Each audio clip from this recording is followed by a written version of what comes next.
Hello കുട്ടികളെ, ഇന്ന് നമ്മൾ പഠിക്കാൻ പോകുന്നത് 6th സ്റ്റാൻഡേർഡിലെ maths chapter 2 one fraction many forms. ഇതിൻ്റെ പാർട്ട് 4 ആണ്. പേജ് നമ്പർ 32ലെ പ്രോബ്ലംസ് ആണ് ഇന്ന് ചെയ്യാൻ പോകുന്നത്. First question, 20 liters of water is used to fill 8 identical bottles. How much liters of water is there in each bottle? അപ്പോൾ എന്താ പറഞ്ഞിട്ടുള്ളത്? 20 litres of water ഉണ്ട്, അത് 8 ബോട്ടിലായിട്ട് നിറയ്ക്കണം. അപ്പോൾ ഓരോ ബോട്ടിലും എത്ര ലിറ്റർ വാട്ടർ കാണും? അപ്പോൾ നമുക്കിതിൻ്റെ സ്റ്റെപ്പ് എങ്ങനെയാണ് എഴുതുന്നത് നോക്കാം.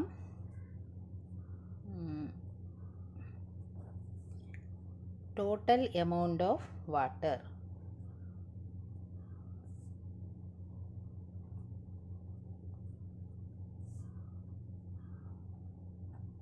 മൊത്തം വെള്ളത്തിൻ്റെ അളവ് എത്രയാണ്? 20 ലിറ്റേഴ്സ്. നമ്പർ ഓഫ് ബോട്ടിൽസ്,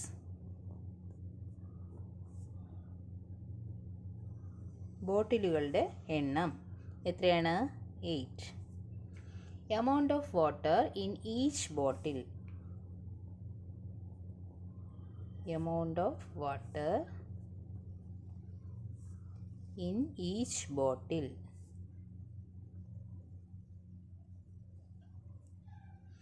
ഓരോ കുപ്പിയിലെയും വെള്ളത്തിൻ്റെ അളവ് എങ്ങനെയാണ്? ടോട്ടൽ നമുക്ക് തന്നിട്ടുണ്ട്, പിന്നെ നമ്പർ ഓഫ് ബോട്ടിൽസും തന്നിട്ടുണ്ട്. അപ്പോൾ എത്ര ലിറ്റർ വെള്ളമുണ്ടോ അത് divided by number of bottles. അപ്പോൾ ടോട്ടൽ 20 ലിറ്റേഴ്സ് ഓഫ് വാട്ടർ ആണുള്ളത്, അത് divided by 8 number of bottles.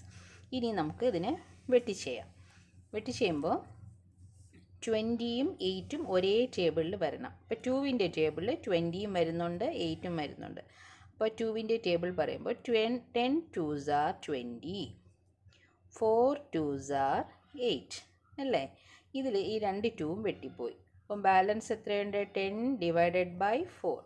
ഇനി ഇതിനെ ചെറുതാക്കാൻ പറ്റുമോ നോക്കണം. അപ്പോൾ 10ഉം 4ഉം വീണ്ടും 2വിൻ്റെ ടേബിളിൽ നമുക്ക് ചെയ്യാം. അപ്പോൾ 5 2s are 10 divided by 2 2s are 4 അല്ലേ? ഈ 2ഉം ഈ 2ഉം വെട്ടിപ്പോയി. എത്രയാണ് ആൻസർ? 5/2. ഇനി ഇത് ഒരേ ടേബിളിൽ ഇത് രണ്ടും വരത്തില്ല, അപ്പോൾ ഇനി നമുക്ക് വെട്ടിച്ചാൻ പറ്റത്തില്ല. അപ്പോൾ ഡിവൈഡ് ചെയ്ത് നോക്കാം. 5നെ 2 കൊണ്ട് ഡിവൈഡ് ചെയ്യുമ്പോൾ 2 2s are 4, ബാലൻസ് 1. ഇനിയും പോകത്തില്ല.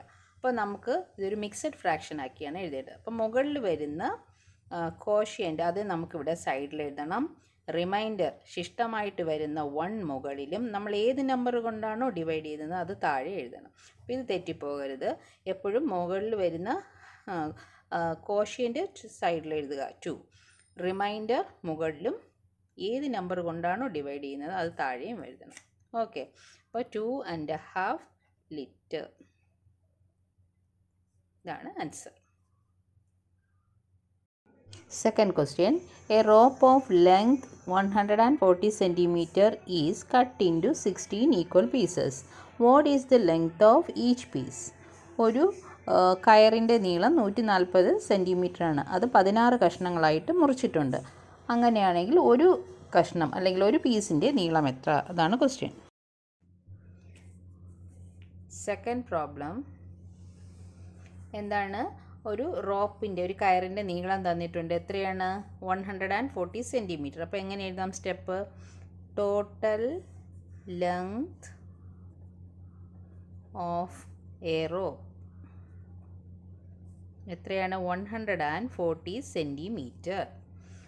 നമ്പർ ഓഫ് പീസസ്, അത് എത്ര പീസസ് ആയിട്ട് മുറിച്ചിട്ടുണ്ട്? അതാണ് number of pieces.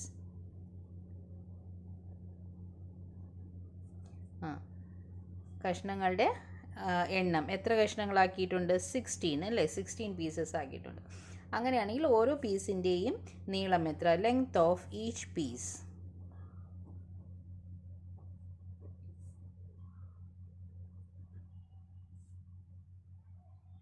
Length of each piece, ഓരോ കഷ്ണത്തിൻ്റെയും നീളം എങ്ങനെയാണ്? ടോട്ടൽ നീളം divided by number of pieces, മൊത്തം നീളം ഡിവൈഡഡ് ബൈ എത്ര പീസാണ് ആ എണ്ണം. അതായത് 140 ഡിവൈഡഡ് ബൈ 16. ഇനി 140യും 16നും ഏത് ടേബിളിൽ വരും? 2വിൻ്റെ ടേബിളിൽ വരും. അപ്പോൾ 2 കൊണ്ട് ഡിവൈഡ് ചെയ്ത് നോക്കുക. 70 ഡിവൈഡ് ചെയ്ത് നോക്കുമ്പോൾ 140യെ 2 കൊണ്ട് ഡിവൈഡ് ചെയ്ത് നോക്കുമ്പോൾ 7 2s are 14 0. അപ്പോൾ 70 എന്നാണ് കിട്ടുന്നത്. അപ്പോൾ 70 2s are 40 140 70 2s are 140. മനസ്സിലായോ? 140 ഏത് ടേബിളിൽ വരും? 2വിൻ്റെ ടേബിളിൽ വരും. അപ്പോൾ നമ്മൾ 2 കൊണ്ട് ഡിവൈഡ് ചെയ്ത് നോക്കിയാൽ മതി. അപ്പോൾ നമുക്ക് 70 എന്ന് ആൻസർ കിട്ടും. ഓക്കെ, അപ്പോൾ 70 2s are 140. ഇനി 16 എപ്പോൾ വരും 2വിൻ്റെ ടേബിളിൽ? 8 2s are 16. അപ്പോൾ ഈ 2ഉം വെട്ടിപ്പോയി. അപ്പോൾ അവിടെ എത്രയുണ്ട്? 70 ഡിവൈഡഡ് ബൈ 8. ഇനി ഇത് വീണ്ടും 2വിൻ്റെ ടേബിളിൽ വരും. അപ്പോൾ 70യെ 2 കൊണ്ട് ഡിവൈഡ് ചെയ്ത് നോക്കുക. അപ്പോൾ 35 എന്ന് കിട്ടും. 35 2s are 70 ഡിവൈഡഡ് ബൈ 8. 8 എപ്പോഴാണ് വരും 2വിൻ്റെ ടേബിളിൽ? 4 2s are 8. ഓക്കെ, അപ്പോൾ 2ഉം വെട്ടിപ്പോയി. Answer 35 divided by 4. ഇനി 35ഉം 4ഉം ഒരേ ടേബിളിൽ വരത്തില്ല. അപ്പോൾ നമുക്ക് എന്ത് ചെയ്യാം? ഇത് ഡിവൈഡ് ചെയ്ത് നോക്കാം. 35നെ 4 കൊണ്ട് ഡിവൈഡ് ചെയ്ത് നോക്കുമ്പോൾ 8 4s are 32, ബാലൻസ് 3. ഇനി ഇത് ഡിവൈഡ് ചെയ്യാൻ പറ്റത്തില്ല. അപ്പോൾ എങ്ങനെയാണ് ഇത് എഴുതുന്നത്?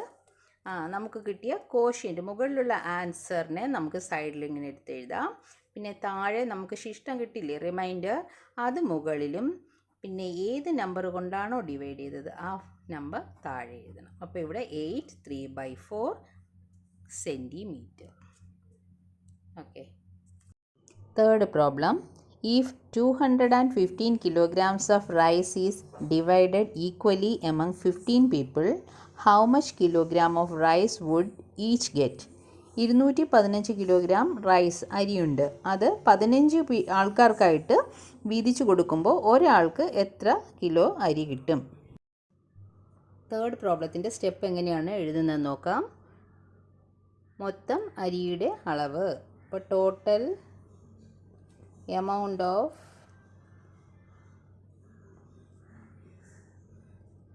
rice equal 215 kilogram. 215 കിലോഗ്രാം. ആൾക്കാരുടെ എണ്ണം, നമ്പർ ഓഫ് പീപ്പിൾ,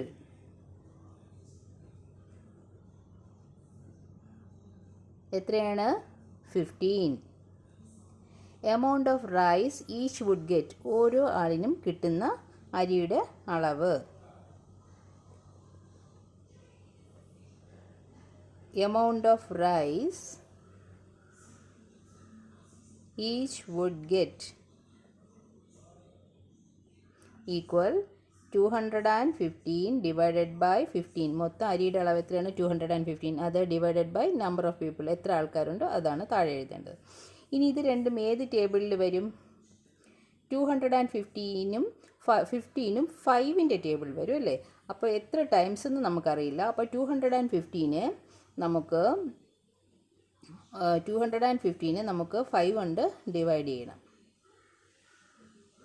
5 കൊണ്ട് ഡിവൈഡ് ചെയ്യുമ്പോൾ 4 5s are 20, balance 1 15, 3 5s are 50. അപ്പോൾ ആൻസർ 43 എന്നാണ് കിട്ടുന്നത്. ആൻസർ അല്ല, നമ്മൾ ഡിവൈഡ് ചെയ്യുമ്പോൾ കിട്ടുന്നത്. അപ്പോൾ 215നെ 5 കൊണ്ട് ഡിവൈഡ് ചെയ്യുമ്പോൾ നമുക്ക് 43. അപ്പോൾ 43 ടൈംസ് ആണ്. 43 × 5 ആണ് എത്ര? 215. ഇനി അടുത്ത 15 എത്ര ടൈമാണ് 5ൻ്റെ ടേബിളിൽ? 3 5s are 15. ഇതിൽ ഈ 5ഉം വെട്ടിപ്പോയി. ബാലൻസ് എത്രയുണ്ട്? 43 ഡിവൈഡഡ് ബൈ 3. ഇനി നമുക്ക് വെട്ടാൻ പറ്റത്തില്ല, ഒരേ ടേബിളിൽ ഇത് രണ്ടും വരത്തില്ല. അപ്പോൾ നമുക്ക് 43യെ 3 കൊണ്ട് ഡിവൈഡ് ചെയ്ത് നോക്കാം.